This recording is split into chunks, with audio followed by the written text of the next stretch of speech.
లయాకారులై భూదేవికి కలిగి ఉన్న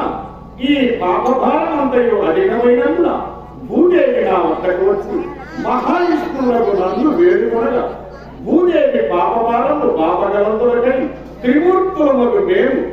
బ్రహ్మదేవుడు అన్నాజయ గారు, పరమశివుడు సిద్ధయ్య గారు, నేను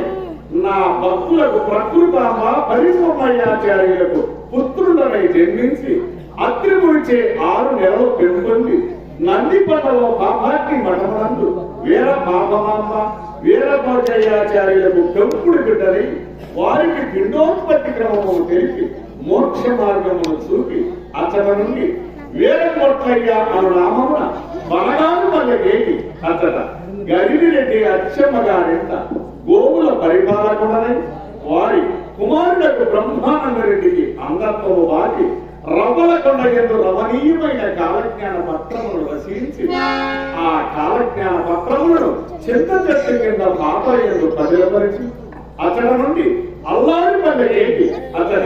వీరభద్రస్వామిని ప్రతిష్ఠించి అతడ నుండి కందిమల్లయ్య పల్లెకేకి అగసాల వృత్తి చేయించుతూ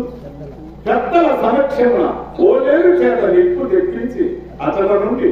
కటకమల అను గ్రామమునకేగి అతడ శివకోటాచార్య జగదాంబాల గారాల పుత్రికేడు గోవిందమామను పరిణయమాడి సకల పుణ్యక్షేత్రములను చేయించుతూ గోవిందయ్య, గోకులూరయ్య, ఓంకారయ్య, శివరామయ్య,